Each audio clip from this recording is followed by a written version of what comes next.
两个人最后一次见面，最后一次见面。在清宫注定更多的是悲剧。即便是失望，在她心里面，那皇上还是她的丈夫。你们本来可以在外面是可以自由飞翔的，但是为了让人观赏，被人剪断了翅膀送到这儿。皇上这么多年，臣妾心里非常明白，也未曾对臣妾有半分真心。不过没有关系，但臣妾呢，也从来没有对你有真心。我觉得那个瞬间，他就明白了很多事情，他知道自己必须要勇敢，必须做很多决定。真好呀！我说只可惜，来年天寒风雪时，不能再为皇后娘娘摘一枝梅花相送了。预言如果有来世，一定不要这样活，是找一个一心一意的人，哪怕做个平民夫妻。我看到他的梦到了一个顶点，可是我就知道他明天就要碎了，我就觉得特别心疼他。就是人太渺小，你改变不了整个时事命运的东西。说我小时候读的时候觉得惋惜，但是现在懂了，叫花开花落自有时。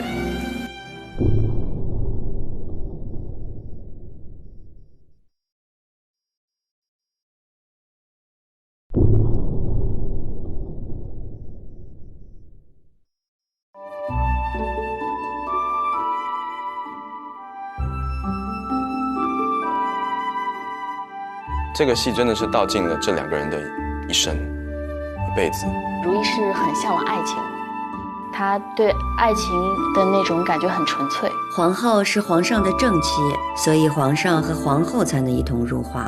宫廷后宫，它很华丽，很奢靡，但是真正每个人的心酸。可能我从小就在想，那我能不能喜欢一个人就一个人呢？他当时肯定觉得自己疯了，你知道吗？就是怎么可能跟大家都那么那个。我们那里一个丈夫只能有一个妻子，并没有钱。突然老师你跟他说的时候，我觉得我这么想没有问题啊。这时候如懿就觉得，对啊，为什么不是像国外那样一个丈夫一个妻子，这样两个人其实都相濡以沫呢？白首偕老多好。我们这部戏对于女性的解读，其实如懿是一个典型的代表嘛，不管是女性心理的情感。还是女性生命的体现、价值的体现，包括她其实对，男权社会她也有一些质疑的。万一一个夫君只有一个妻子，没有任何妾室呢？朕看你是傻了啊！怎么老想着郎世宁的闲话？宫中的生活呀，我觉得像牢笼里一样。我觉得像《如懿传》里面的女性。高墙里面生活的人，他对他人生当中的选择，其实不够现在人那么多。贤妃娘娘，请上轿。既然是走着来的，咱们也走着回去吧。如果你没有独立的选择生活的自由的话，你怎么可能去追求到幸福呢？他敢于跟乾隆皇上提出这样的一种质疑，我是觉得是在封建社会很难得的一种自由平等。可以说《如懿传》是她的如懿精神吧，女性的一种自我发现、自我成长、自我觉醒。因为她要拿出这段情感，最后发现自己其实是很无力的。不要痴迷在爱情当中吧，不要把命运掌握在别人手上，要掌握在自己手上。中秋已过，是非已平，只有心无执着，清净自在，所有的尘埃都侵扰不了你。他话里话外都在点拨这个如懿啊，告诉他就是放下一些执着的东西，然后心要清净自在。我觉得心无执念这个东西是要花很长很长时间去累积、去练习的。我想我这个角色除了在这一个阶段可能有一些制造一些矛盾、一些戏剧冲突以外，可能也是给如懿这个角色在思想上把它拔高一些，然后给他一些更大智慧的提醒。皇帝和皇后怎么都不作声啊？这戏怎么样啊？他们俩的婚姻究竟在什么时候破裂的，或者说他们俩感情在什么时候断的，可能是一个潜移默化的过程。环境跟身份跟各方面的不一样，慢慢的这个距离感就越来越大了。我觉得她其实更多像现代女性一样，我只是把你当做我的丈夫来看待，我并没有想过就是说在你面前去做一个低你一等的人。她其实很追求感情里面的平等与尊重。我觉得观众会和我一样目击着如懿的整个的演变和皇帝的爱情从有到无，从无到有吧。你不是说做朕的皇后厌倦了吗？朕今天成全你。金宝，将乌拉那拉什带出去，收回他的皇后侧袍。其实有很多读者跟我说，能不能就是改变断发这个结局，因为实在太凄惨了。那我觉得一个人物他本来的结局是怎么样，我不想强行去给他安一个非常美好、看起来大团圆的结局，所以没有去改变它。说这个皇后呢，她突然自行断发，就是把自己头发给剪掉了。他说这样的事情呢，是满人他完全无法接受的一个事情，这是非常的一个不能合乎这个礼仪的一种表现。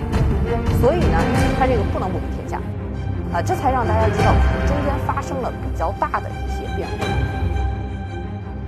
这个我觉得如懿她是没有想到她在那一刻会断发，她是吵到那儿，吵到那儿，吵到那儿，哗就断了，然后那个就开始想这个事儿要怎么办。对感情的失望，对他眼前生活的失望，但是他又没有办法去改变整个环境、整个社会，他做到的只能是坚持自己。你看，一个人一生都在向往一段情感，一生一次，心应一动，他的生命最核心的一个点。他在寻找，他也积极争取，但是后来发现，他所想象的东西和现实，他是分离的。他和皇帝要去经历的，就是他跟皇上说的那个莱茵絮果。最后就是如懿来讲，就是对什么都没有无恨吧。你的选择，他的选择，你的变化，他的变化，对，到这个地方他自动就解了。这个不是一件伤感的事情，而是你跟这个男人有一个非常完整一个融合的过程。就是两个，其实到最后，我觉得一个戏就像画一个圆一样。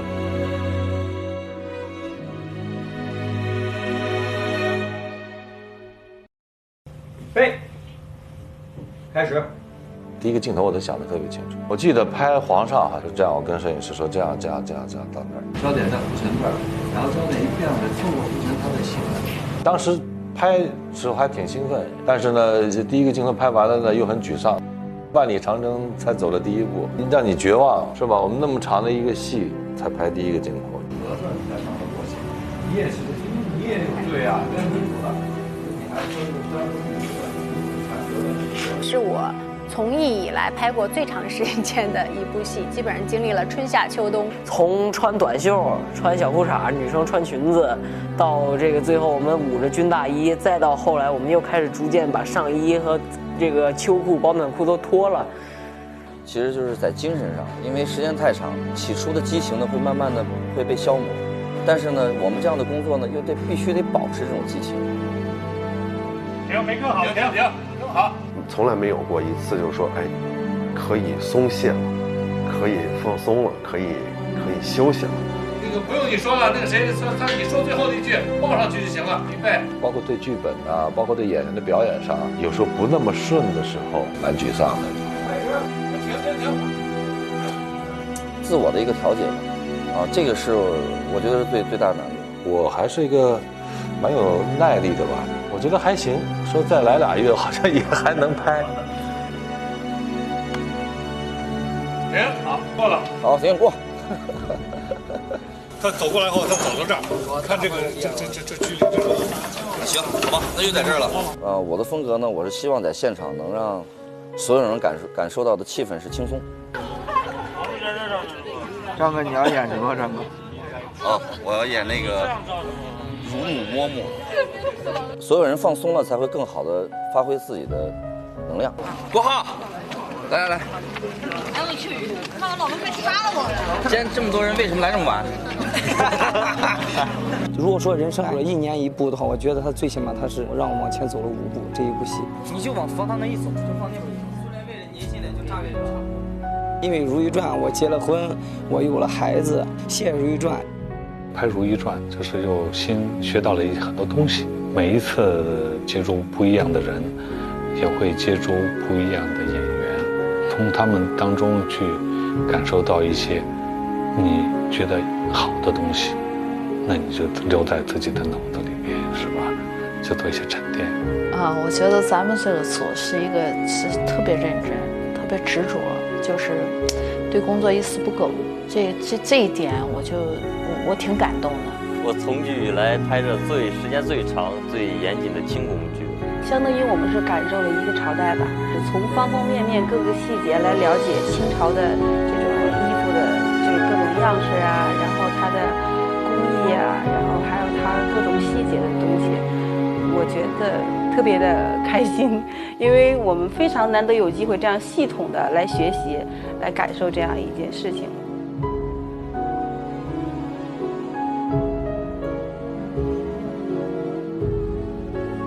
大家能够通过衣服、通过造型，能够看到这些后宫生活的喜怒哀乐，就是这么多细节，这么繁琐的这种工作量还是值得的。那个衣服摆在那儿，就真的像一件艺术品戳在那儿一样。所以说，我们想要这种感觉。为毛那么多？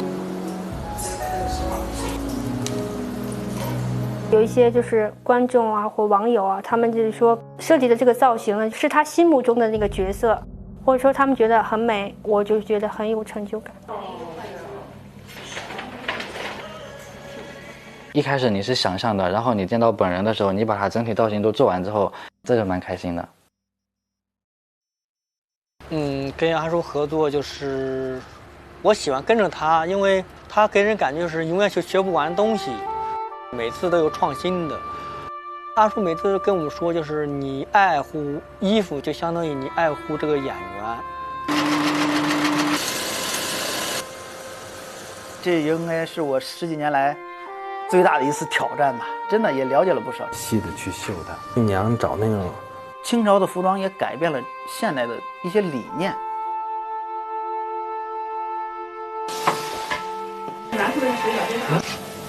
我觉得组里主创部门啊，他都是一个特别较劲，自己和自己较劲，完美了还要更完美，就是这种追求。最大挑战其实可能是我自己克服一个心理上的一个障碍。这个难做的这件事情的时候，要考验我自己对清这300年的历史当中，我自身的文化的一个积淀。和哪些东西我无法逾越的地方，我能找到一些更适合我自己的一个表达，可能这个是特别困难。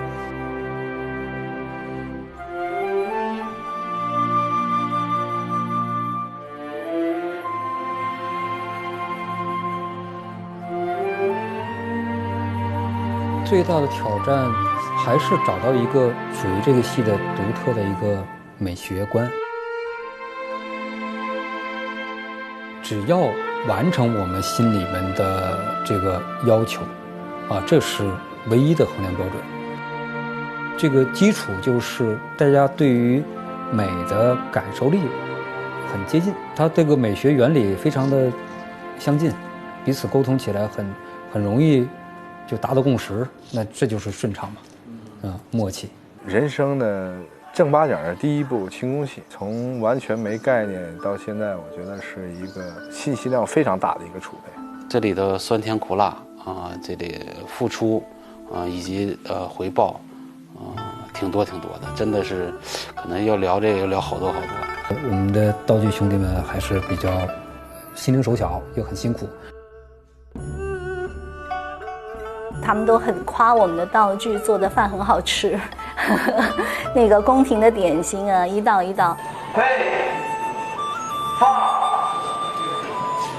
走。1、2、3，拉远。对，基本上咱们做的菜都可以吃了，都是我肯定会保证它的新鲜度。其实我最想呈现出来的是什么呀？就是一种家的感觉。印象最深刻，我就觉得拍关机那一天，我说哇，《如懿传》也可以关机了。对啊，终于关机了。弟兄们的配合，以及自己对自己的又一个成长，牵扯到很多东西，弄一个完美的结局吧。经验就是以后我再也不认为外面什么戏是个大场面的戏有多难拍了。凤船位置再往前，兵船的龙船的两侧。当这个镜头拿到手，从无到有，这种成就感，就是对制作人员他是一种内心的一个满足跟愉悦，更认识到自己原来我还可以扛这么久，或者说是专注这么久吧。我们的器材已经基本上接近电影了，算是比较值得花本钱下去的了。不好了，我们家贵人见当红了。轻功戏现代的声音不能有，车声、喇叭声、人声都不能有，条件呀需要比现在需要苛刻一点。你要知道，在横店这么一个嘈杂的环境下，保持这样一个安静的环境，没有人发出声音，非常不容易的一件事情。开机，给了我们演员一个非常好的创作环境，那我们只要用心演戏就好了。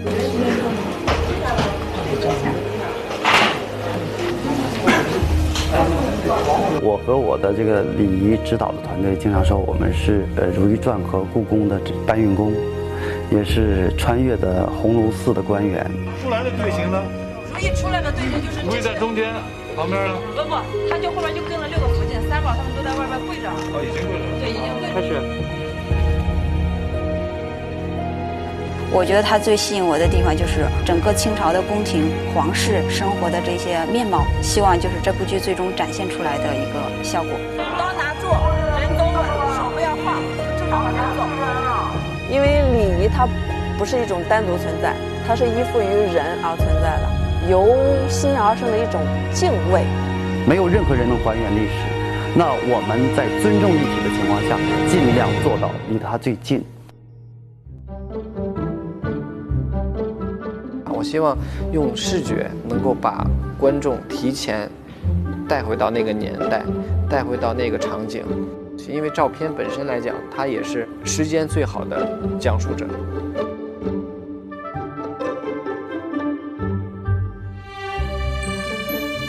因为讲的也是清宫里边的事情嘛，这个时候难免会想到老的照片。像老照片的那种怀旧的那种感觉，黑白片的那种感觉，它的光影效果也是非常的有质感，每一个手势，包括衣服上的每一个细节，拍出来都非常的震撼。在拍摄的过程中，你都会觉得，真的是你也会回到那个年代。我们就是从历史走过来的，清宫里面走过来的妃子们。我觉得从摄影的技术上来讲，也是一个从古到今年代和年代的对话。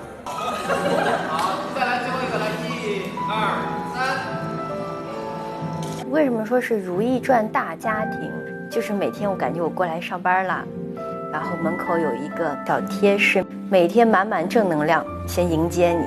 因为每个人他的每天的一个状态跟心情可能都不一样，他看到了这样一个东西的话，就能稍微把他的心怀打开一点。然后呢，每天有那个今天什么事，我觉得真的是特别温馨，然后打得特别好的鸡汤戏。我觉得这部戏人情味更重一些。各个大家在现场的工作状态，还有跟各部门同事之间打交道，也可能是因为在一起的时间太长了，所以就是感情会更深厚一些。我觉得记忆深刻很多，真的很多，包括跟演员啊什么的，他们的每个像拍摄啊，有的时候飙戏什么的，都特别让我感动。我越来越发现，思维越来越开阔了，然后能量也越来越大，越来越有担当了。我觉得就是这样的，就是比以前强大。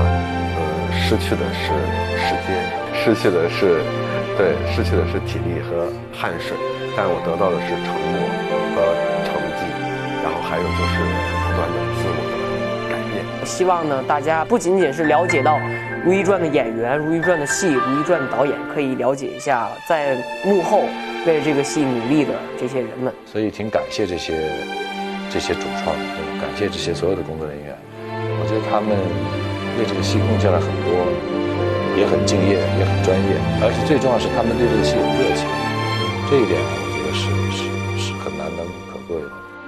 但是一部作品究竟能希望获得什么样的成果，我就希望这种力量能够传递出去，让更多的观众感受得到，这就是我们最大的追求。停，好了，过了啊。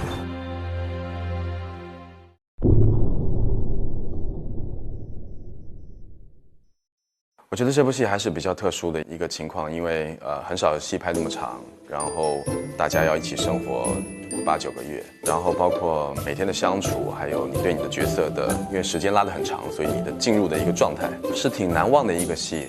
这个开始，奥运上才能放掉。变的。私底下就是我呀，包括张嘉宁，就几个妃子，我们比较差不多大年纪的嘛，我们都会嘻嘻哈哈，就很开心。我很珍惜这份友谊，挺舍不得的。我只想着拿旧年的衣裳换钱了，那接下来是不是要动咱们的体己了？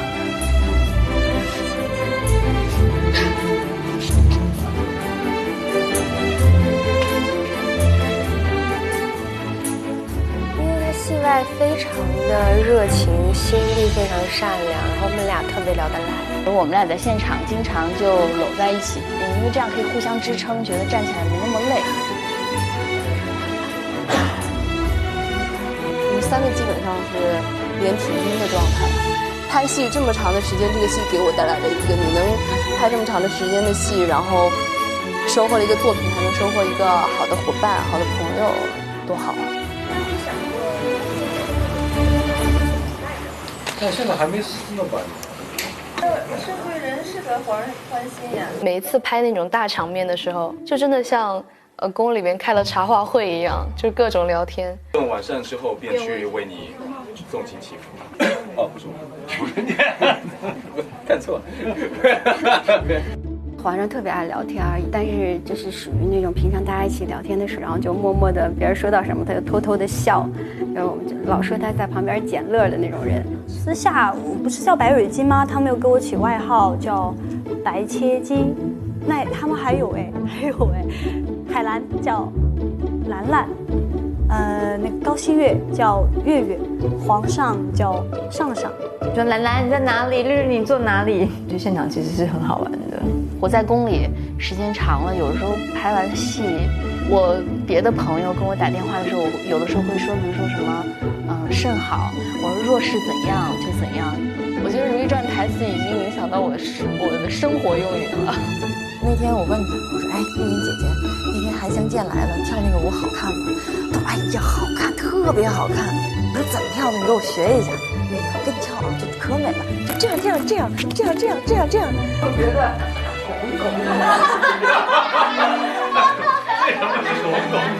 感觉出来的声音就是狗吗？哎呀！小川特别搞笑，怎么那么搞笑？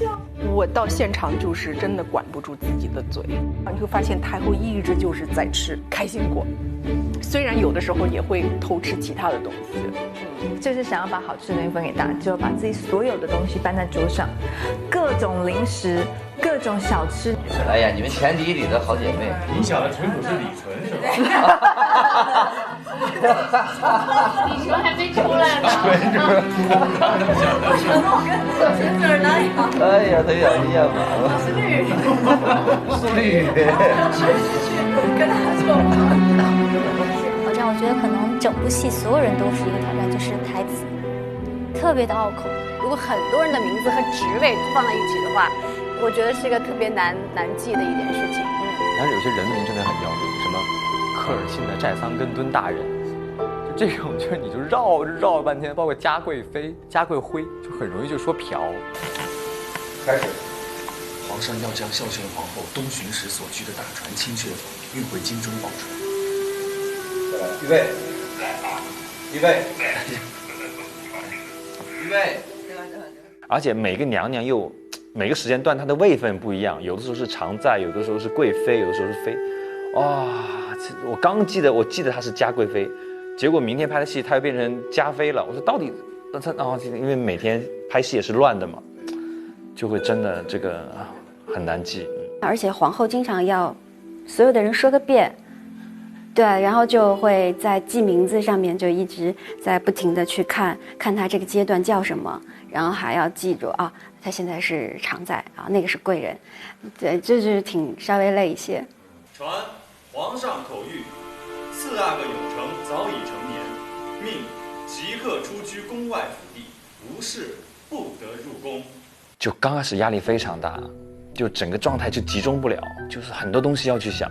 我经常会因为说我晚上这个词背不下来，我会哭在屋里，我会哭，我压力特别大，然后我就给我朋友打电话，我说怎么办？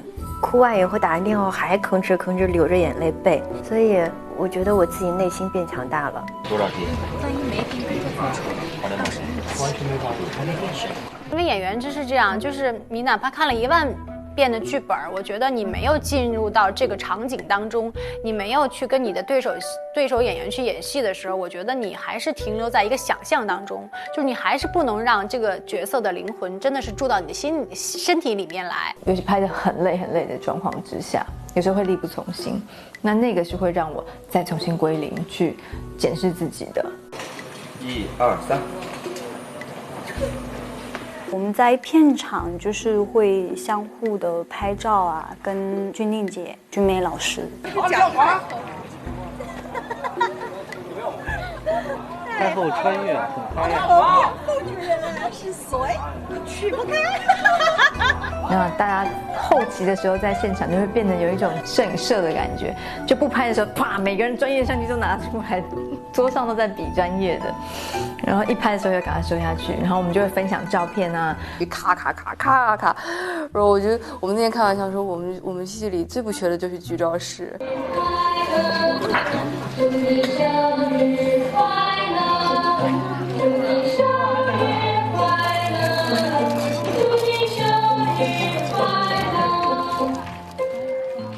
所以我希望的是，这一段人生经历在每个人的记忆当中都有一个独特的位置。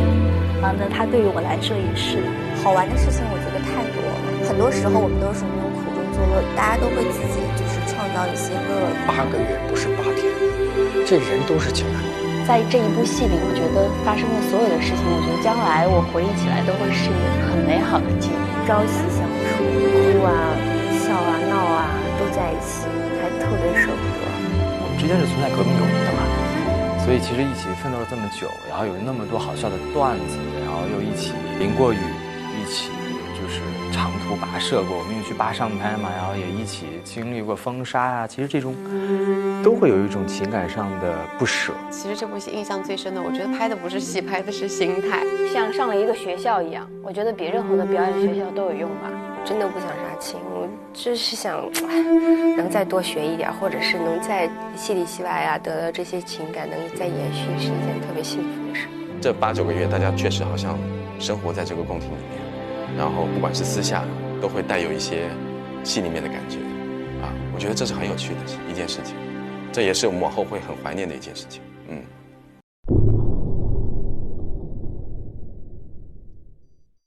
每个女人在死的时候都会有一个华彩篇章。我每个嫔妃都不管多恶，都拍特别美，多元化的塑造了女性群像。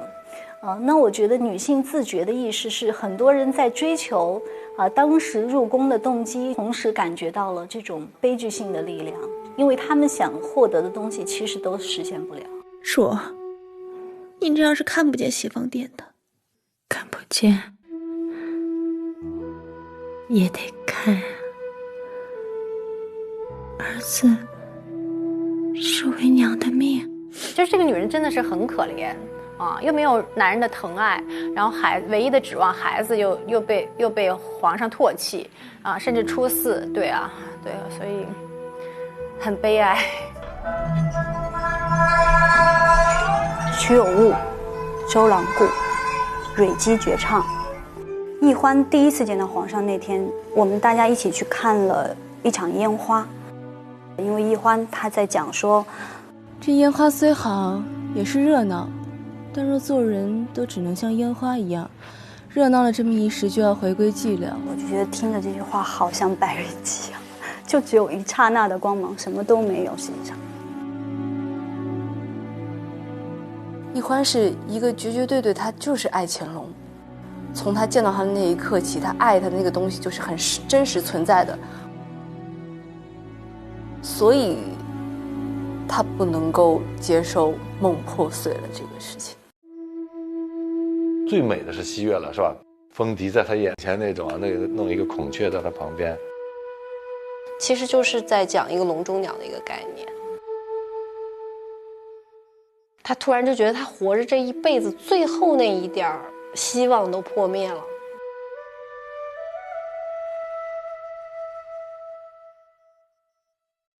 所以后来他也开始要把兰花拉下水，要去告诉皇上兰花这些罪行。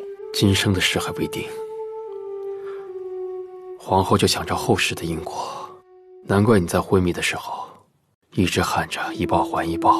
没想到皇上在他临终前竟然还在就逼问了他，就是留不住了。皇上对于皇上的失望，但是呢，即便是失望，在他心里面，那皇上还是她的丈夫。皇上，皇上。金元的死在前面梳他的头发，然后一点一点的。他这么多年一直坚信的东西全都坍塌了，不只是从世子那儿，还是乾隆那儿，这个人绝望了，到最后来都像个笑话，像个骗局一样，自己像个傻子一样。主，喝汤了。其实魏嬿婉，她的智商、情商双商都很高，因为受尽欺辱了，所以后面有报仇，各方面的情绪压制自己，一步错步步错，没有回头路。但是看到最后一集的时候，我为她流泪了。我觉得嬿婉很可怜，有时候很可恨也很可怜。我说拍这么多嫔妃的死都挺漂亮，但如懿的怎么死我一直想不好。如懿在那个时候可能没有那么多的怨恨，包括她最后要烧掉自己所有的东西，跟这个后宫脱离掉各种关系，她不留一点痕迹。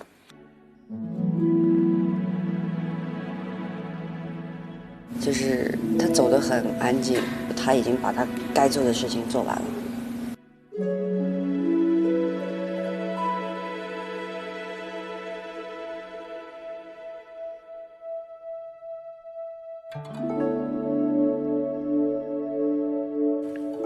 皇上，懿坤姑娘娘轰了。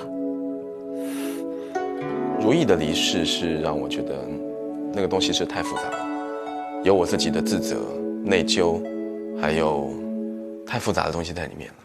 还有我再也回不去了，我再也回不去跟他那样的时光了。因为人生总有遗憾，反正他也在宫里，他也出不去，我晒着月亮我就走了，不挺好？对，所以其实他不是我不觉得他是很悲剧的，他很好，我觉得他就是他是一个善终啊。对，他离世以后，我一个人在城楼上面，那个情绪很复杂。我也之前也没有那样演过戏，因为我们拍了那么长时间，我们经历太多事情了，到那一刻发生的时候，你真的是不能接受的，是非常非常痛的。臣妾只希望和皇上长长久久的，能多长久就多长久。臣妾总和皇上在一块儿。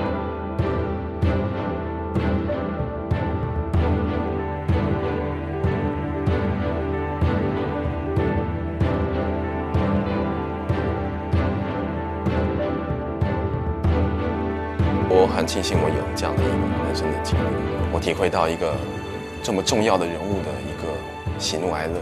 哪怕是一个世人眼中失败的皇后，不成功的妻子，一个深宫中的落败者，她身上也有着非常美好闪光的一面。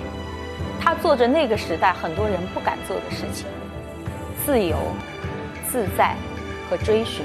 坚持。而《如懿传》可能更多的探讨的是人性，没有绝对的好人，没有绝对的坏人，就这个世界不是非黑即白的，它会有很多不同的角度。就心无执念，就他在就珍惜，不在了就让他好好的在。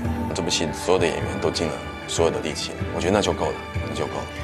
我觉得《如懿传》它就是《如懿传》，独一无二的《如懿传》，能让你静下心来去欣赏的一部戏。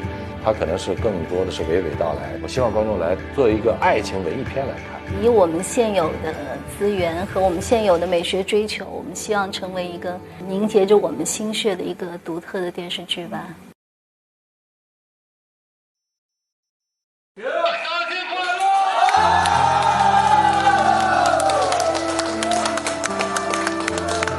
我觉得昨天他们很细心，就是安排了这个戏，然后导演也很好，就是把我跟他的画面放在最后一个镜头。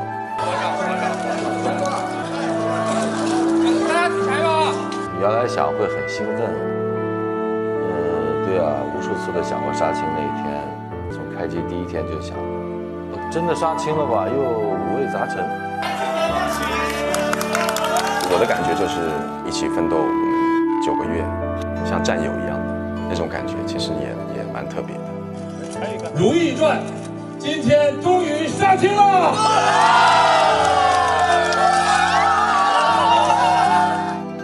不说了，一说又得掉眼泪。哎，我昨天要杀青嘛，看到那个上面写张嘉宁杀青，我就想哭，就是不想在大家面前哭啊。这样如果你哭的话，每个人看到大家都会很难过，所以我们都会就是压抑住自己的情绪。突然觉得要告别的时候，你会真的有这种不舍，多年没有的那种感情了。杀青感言，我终于杀青了，终于拍完了，我终于不用演坏人了。其实真的还挺舍不得，你就会有一种失落感。有些经历其实你人生中只会出现一次，因为这种默契度啊，真的是很难得。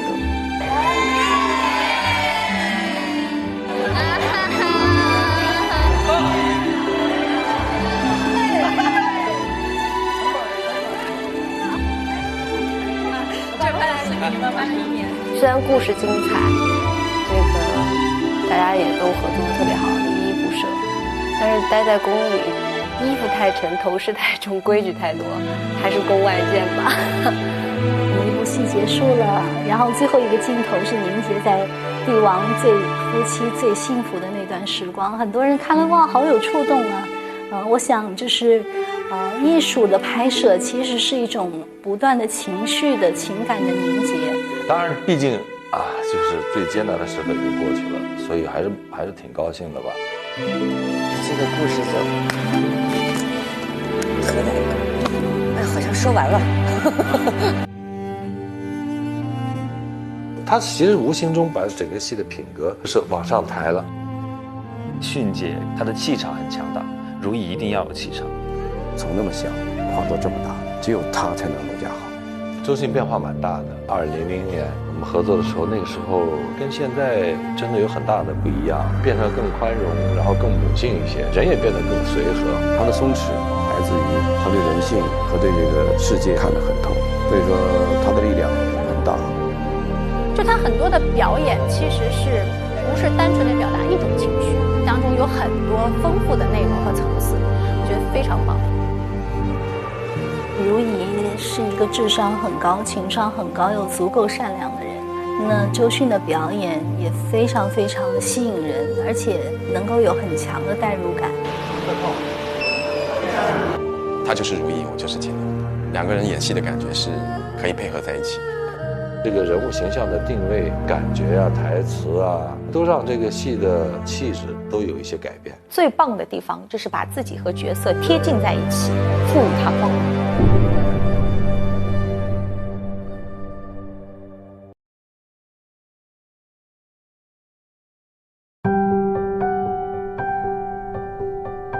《如懿传》就是生命里面你好像一定要去碰到、一定要去做的一件事儿，因为空白，所以无迹可寻，所以相对比较自由。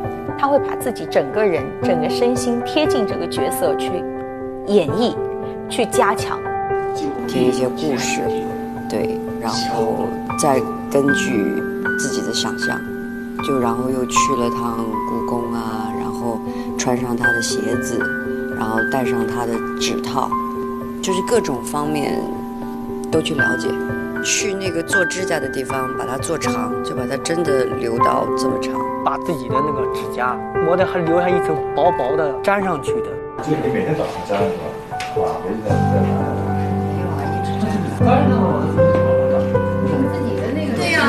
在我的指甲上，又不是粘在肉上。哎呦！刚开始的时候，我只是戴指套，一直戴着这个东西。我说你不至于说一直戴着这个。他说，哎，这是下意识。是现代人戴那个护甲肯定是不方便了。看他吃酸奶是这样吃的，我说那姐你平时洗脸啊？他说就这样洗啊，就是翘两个手就这样洗。我知道他是为了要去创作。他说如果说没有平时一段时间的习惯，他说会戳到自己的。穿鞋子，因为那个走路还是要很那个驾轻就熟的，所以就要提前去熟悉他那个鞋子。筹备的时候，因为我们要鞋子和护甲拿回去就自己天天练。现在到现场，盆底鞋站得很稳的，包括跑啊。我是要学习各个方面的生活，也都是想象，因为大家也很少会看到那个时候的人到底他们真的是如何在宫里面过日子的，就做这些准备。我觉得最主要的还是人物的情感生命过程。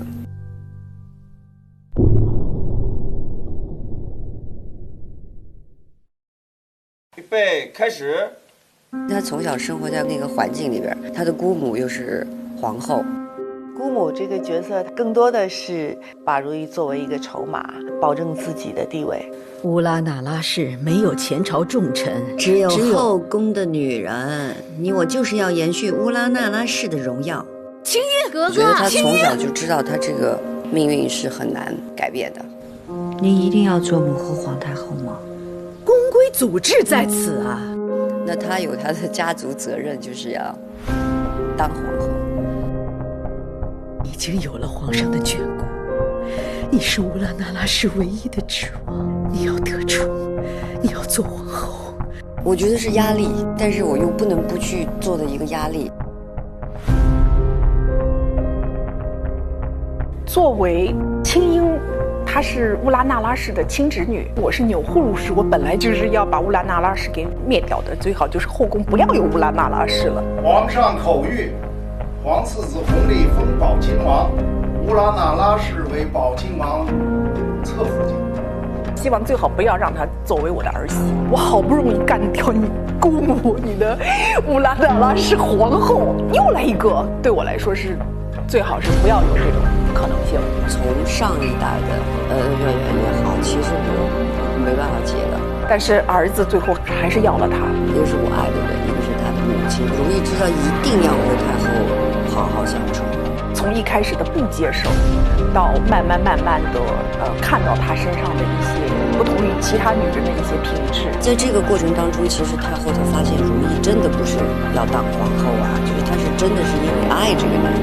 皇帝说你千方百计去求他，为的是替哀家移宫进言。如懿也利用过太后和皇上的关系，去知道太后需要什么，然后跟皇上说要尽孝啊。当然皇帝要尽孝，但是从如懿这个角度，她可能还有就是说我帮太后去说个话。皇上刚刚登基，忙于朝政，一时顾不上，哪怕臣妾身在前底，也是该提醒皇上的。如此可怜，移宫之事还需要你这样一个守孝之人去劝皇帝。到最后，太后对如懿是有改观的一个态度，她会记得，就是说，那我们就和平相处嘛。青樱之名是臣妾幼年时所取，所以想请太后亲赐新名，许臣妾斩断旧过，汲取幸福。其实他是向我表示他的屈服。那你最盼望什么？情深意重，两心相许。我觉得他在青樱的身上，他会看到他自己的某些缩影，看到他过去。如懿，好不好？在这场戏当中，太后希望青樱从乌拉那拉氏的青樱变成了他的如懿。如懿是为求生存，太后是为了表示示好去护我，所以才有了我们如懿这个名字。其实我觉得到如懿这个名字之后，其实我的生活还算如意的。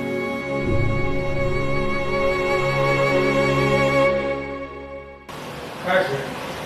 贤妃娘娘，这绿眉粉怎么治？那可是皇上亲自验的。挺少影视剧可以把这种两个人关系写到这么的紧密，这么的跌宕起伏，挺真爱的两个人，他们也其实是青梅竹马。他是一个非常天真烂漫，从小骄纵长大的哥哥。你是倔脾气，从今以后你什么都不用怕，有我在，你放心。这3个字对于如意来讲，就是这个男人给她的所有的，就是你不要怕，不要怕，是一种极度的安全感。当他说这些话，就算我有一点怀疑，但是我爱你的时候，我还是相信。他是坚持对感情的美好，尤其是夫妻之间的信任和尊重。一生一次，心意动，他的生命最核心的一点。这个意思极好，一次心，一次心一动。臣妾以为是一生一次心一动。这个解释好啊，真喜欢。是一个敢爱敢恨的人，因为他很聪明，其实他完全可以脱离这个是非中心。对如意本身来讲，我觉得他是很清楚，他不想要去那个地方的，因为他从小在家里，他很明白这些斗争啊，这些东西。但是因为爱，他还是把自己卷进去了。你心里有皇帝对吧？难道不想跟他生同寝，死同穴吗？你只有成为他的皇后，才能跟他生死不离。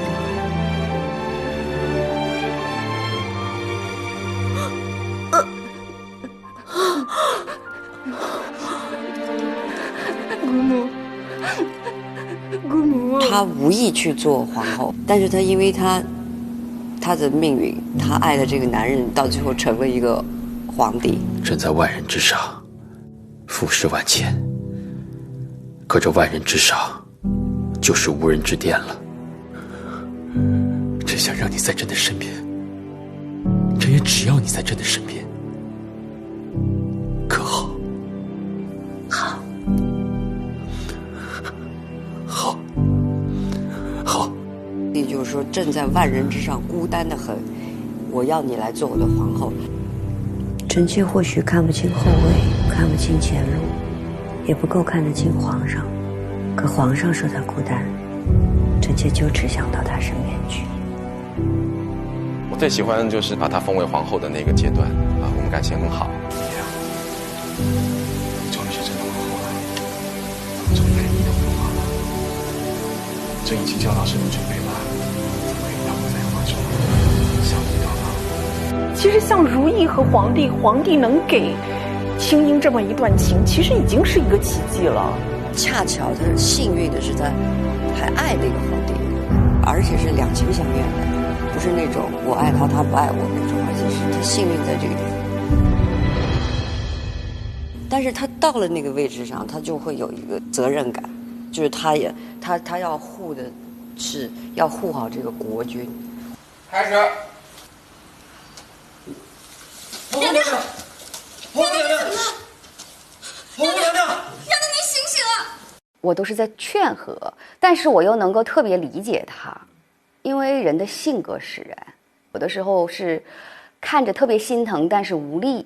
其实皇上作为一个天子来说，他是当年是可以这样的，但是对于如意来说，他心里可能会有一些不太舒服，因为毕竟是真爱嘛。但如意也是很大爱的那种，也是一直在默默忍受。个人对如意是非常非常同情，我觉得他受了很多很多委屈。给你的补药都吃了吗？怎么还是那么憔悴啊？用尽是朕盼望已久的祥瑞之子，结果却因此违心，合不住你的命数，木村自亡。作为你孩子的母亲，你怎么会相信青天剑的话是我克死了我的孩子？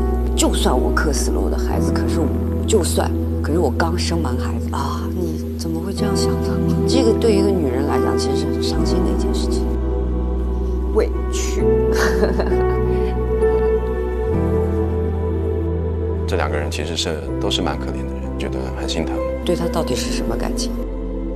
从小就喜欢他嘛，你从小你就进王府，到最后你面对的是一个君王，他的改变，他还是爱他，直到相见的出现。把面纱摘掉。一开始来说，他们像一对情敌，因为毕竟是相见，让如懿觉得皇帝的爱情不在自己身上了，是因为觉得这个男人的心在动。当这个皇上那个心开始动的时候，他是害怕的，他那个时候是很痛苦的。也许本宫也失去了曾经恋恋的少年了。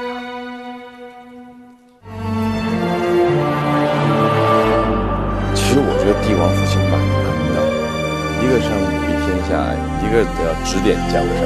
然后到最后到两个人的嫉妒心，他对凌云彻做出的那一系列的事情，我觉得这个太过分了。可是，在过程当中，他作为一个国君，他必须是有怀疑的。虽然这个多疑到最后是毁了我们，我从小陪着你的，我是什么样的你不知道。在这个故事里面，那个如懿一次次心寒。其实我觉得就是一个爱情的一个过程，会慢慢的消失掉。在这个几十年的相处过程当中，因为各自的成长和各自的变化，所以到最后造成他们两个的破裂吧。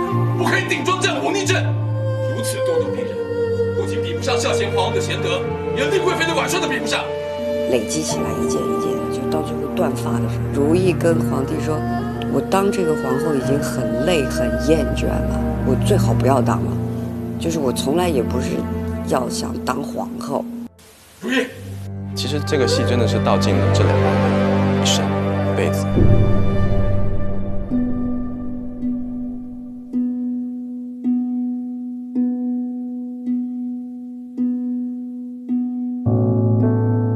我觉得其实他一直都在坚持，不管对谁。她在宫里那么久，但她并没有变，不忘初心吧，那么一个人。她是一个宫中少有的非常有个性的女人。如懿不会妥协，不会因为任何人妥协。我觉得她不适合在古代生活。她是宫中敢于说我就是要做自我，我把我的直抒胸臆想表达出来的一个女人。臣妾陪伴您多年，自以为和您有心意相通之处，臣妾是真的不能明白的。皇上，您就当臣妾不懂您，臣妾的话也白说了。她深爱着皇上，但是她坚持着自己。她是一个现代女性思维，独立自主、坚强、倔强，不需要依靠任何人。万一一个夫君只有一个妻子，没有任何妾室呢？朕看你是傻啊！怎么老想着郎世宁的闲话？太后和如懿可能的共通点是我们都有过自己的初心，不同的点，我觉得是如懿比我更执着，好纯净的一颗心。就是说，跟皇上其实也是一生一次心一动，他真就是这一次。在宫里有那么多人害他或者是什么，但是他通过自己的方式，就是选择和面对。我觉得他是一个好人。他明白深宫的法则，但是他不屑于去用。如懿是非常有底线，不会去争什么要什么。你是出身后族，又有皇上的情分在，如果真有继后，也应该是姐姐你啊。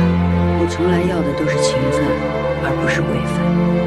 他是很明事理的，他懂得一个人的德性是什么，不冤枉谁，不去制造那些没有的东西出来去害人。他的性格是还是很正直的。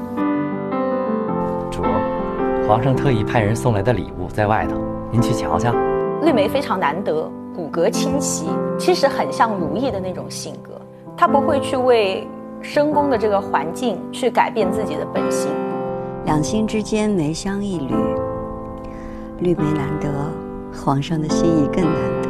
他喜欢梅花是因为寒风里是吧，彻骨是吧，才能闻到花香那个。因为他喜欢的是南方的梅花，他到了北方他活不了。我记得后面还有一场戏是跟皇帝之间的一场戏，就是讲到如懿，其实他就来错了。也许他本就不该是这宫里的人吧。如懿就是说，其实我是不适合在宫里。他的性格是贯穿的，叛逆也好，他什么也好，他是贯穿始终的。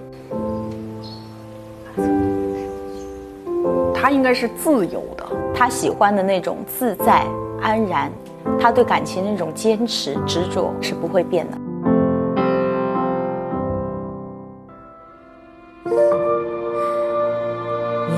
轻，不懂世间完满的美好，太难了。若能如意，便很不错。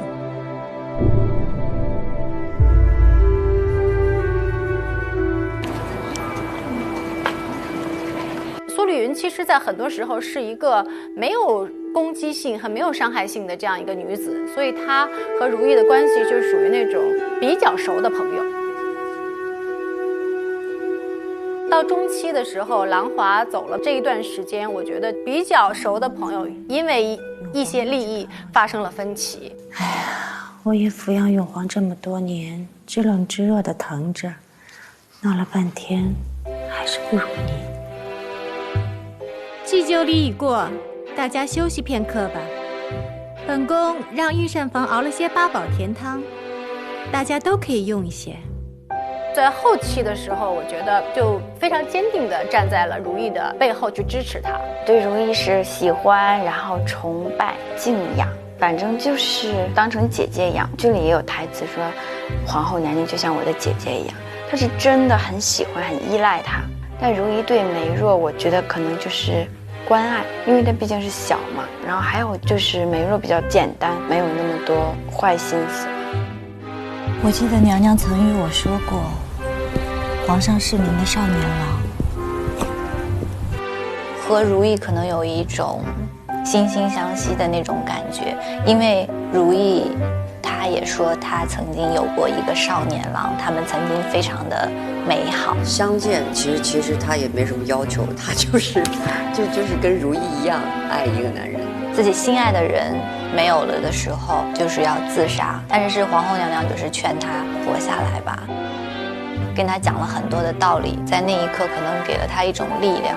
那在深宫里面可能没有其他人跟她说一些肺腑之言，只有皇后娘娘跟她说，她是非常的感激她的。她之前在皇宫里面都是从来不对任何人行礼，但是她面对皇后娘娘，她还是会非常尊敬的说给皇后娘娘请安。而且相见也是一个比较重情义的人，她说以后的话我一定会不惜一切，我都会偿还。所以她跟如意是有一种那样子的情感的吧。哎，欣姐，我的女神，第一次跟她我们两个就单独的对手戏的时候，我这样扶着她，她这样手搭在我上面，我是这样逗她的。欣姐说你不要抖了好吗？你一抖我也紧张。不是违背自己良心的事情，索性都愿意去为如意做。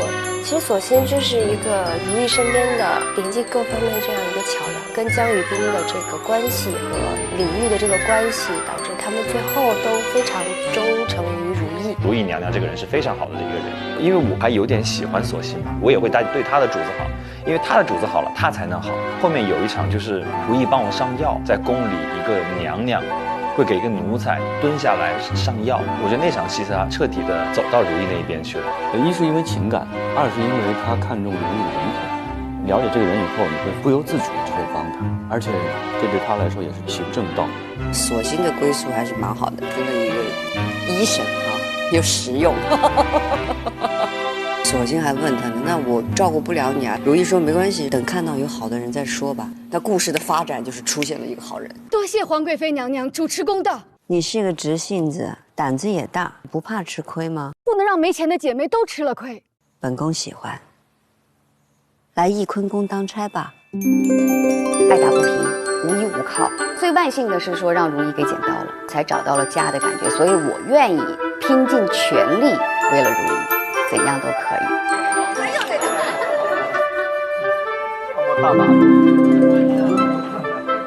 容佩是一个太耿直的人了，而且有好多方面，因为他毕竟年长一些，他会从好多方面去考虑，他都处理得很妥帖那种。我是最知道他的温度的，因为我永远是在握着他的手，不是这只手就是这只手，不一样的方位感受这个人，也挺奇妙的感觉。我是等于把如意当成我的又是恩人又是亲人。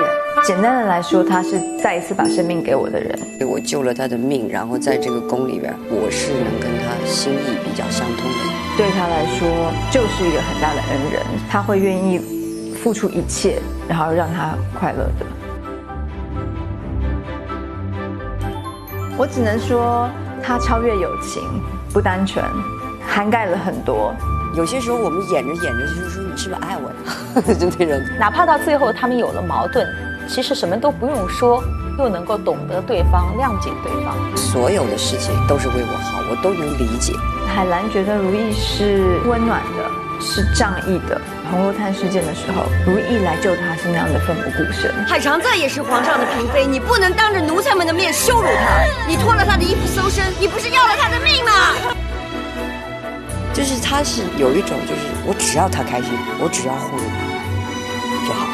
紧接着下一个百花丹的事件的时候，海兰是奋不顾身的去为如懿洗清冤屈。有一个台词是：妃姐姐当日如何拼死维护我的清白，臣妾也只是拼死维护姐姐的清白而已。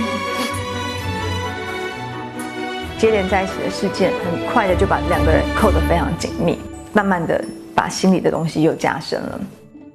海贵人，这今后啊要送什么东西，您别亲自来了，这太危险了。您把东西交给我，我递给他就行。我得知道你叫什么。我叫凌云彻。我觉得如懿的价值观、个性上面跟凌云彻之间还是有共同点。就拿现代话来说，是三观相同。他跟如懿之间的界定啊，就像无论你走多远，无论你经历了什么，只要你回头，我凌云彻永远会默默地为你打了一把伞。微臣只是希望皇贵妃将来的路可以平安顺遂，而微臣会跟随在您身后，替您照亮身后曾经走过的路，不至于您回头的时候连退路也难以看清。就那种情感是在一个宫里边，你对对方，你是可以安心的信任的一个人，对，所以他对如懿来说也是非常重要的一个人。大什么呀？他们情感的建立和彼此作为对方信仰的建立，其实是在一件事一件事一件事一件事去堆积。快我看看，这蛇有毒，我得把毒血吸出来。索性打盆水去。无论是事件上的堆积，还是岁月上的累积，就经过这么长时间，它是一种情感，经历太多的生死，这才是他一生的宿命，也是他的任务，也是他一生所希望做的一件事情。在这红墙里边，在我寒冷彻骨的时候，给我温暖的是你和凌云彻。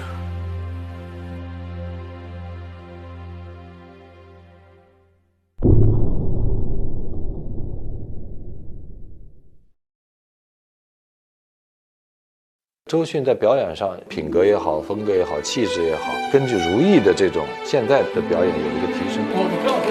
从一个小女孩委屈，脑子里都是幻想的，有点叛逆的一个心，慢慢变成一个皇后，她这一切非常清楚。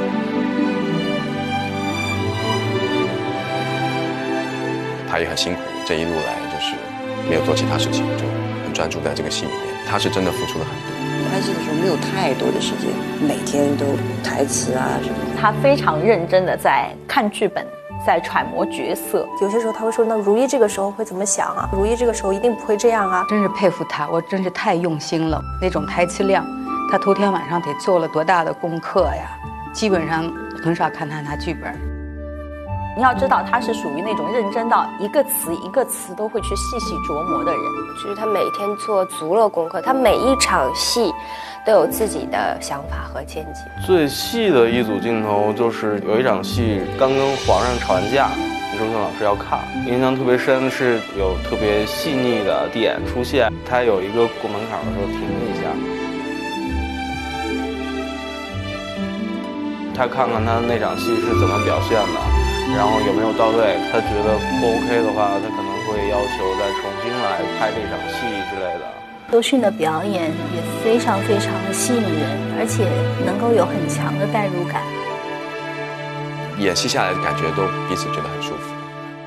那很多东西都是剧本上没有的东西，但是因为我们都在那个角色里面，又是很好的朋友，所以到最后是基本上都没有什么不用去交流了。他的戏呢是绵里藏针，看似很散淡的这样的戏当中，他内力很大。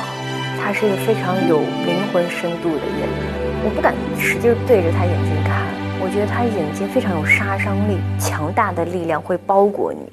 胆大妄为，祸乱国政，桩桩件件，哪件冤了你？我也不敢，娘娘饶命！你说不敢的，你一定会被顶罪吗？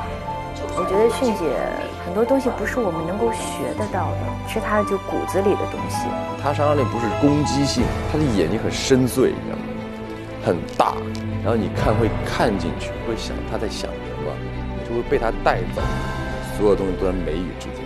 迅姐的眼神有一种探究人的一个感觉，用眉宇演戏，用气场演戏，用你眼神去演戏。他的演技是出神入化的，演这么好，真的是这个人的生活经历、阅历到那儿了。就一路看他这样，越演越好，又那么敬业，而且又那么上心。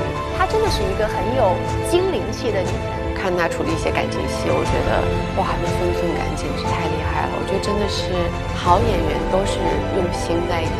比如有一场戏是他被他的丫鬟阿若陷害，奴婢伺候您多年，可是主自从被太后禁足，心怀怨恨，日渐乖戾。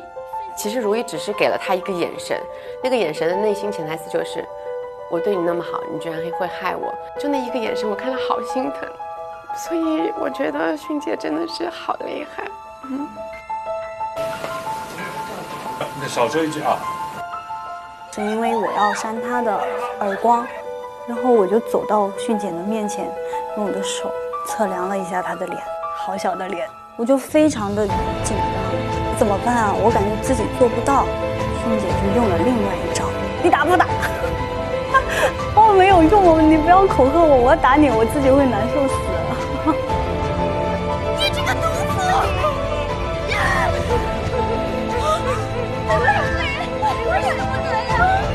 我不是说科班出身的，我并不知道我这个下手到底重不重，我也不知道他到底疼不疼。打动了！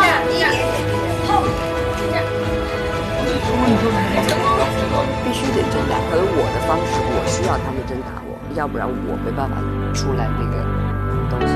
迅姐，我觉得拍戏的时候她非常的敬业。有一天就是我和美若去送她一场戏，她就坐在马车里，因为那个马车非常晃，机器要架在里面。副导演就说：“迅姐，你不用去帮他们搭戏了，让我们自己演。”然后迅姐说：“哎，不行不行，我还是得上去，要看着她的视线，她一定要自己亲自去帮你们演。”所以那个时候就觉得真的是非常非常的感动。他不会去过分的去张扬，他作为这个戏剧的中心点，他是非常明确，而且他把周围的这些跟他在一起搭戏的人，整个气氛都演得非常好。他的状态永远是在一个创作，所以我们都说迅姐是传递给大家能量的那种人。然后迅姐就在任何的一个场合，她都会有这种东西传递给我们，呈现出来那种工作状态是比较，就给大家的感觉好像相对来说轻松，但是里面是非常紧的。包括对每一场戏的要求、准确度，表演它非常的准确。我想我们都有这个心去做好作品，在做好作品的同时，我们又有一个很好的一个创作的氛围。他有很真的一面，他是很真性情的一个人。他生活中是一个就挺幽默的人。我觉得他生活下特别可爱，他会跟你开玩笑，感觉整个人就很开心。他在私底下更像一个小孩子。你发现她就是个少女。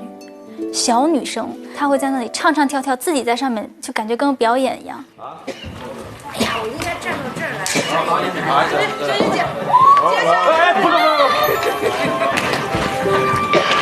那认识他之后，我觉得我就更爱他了。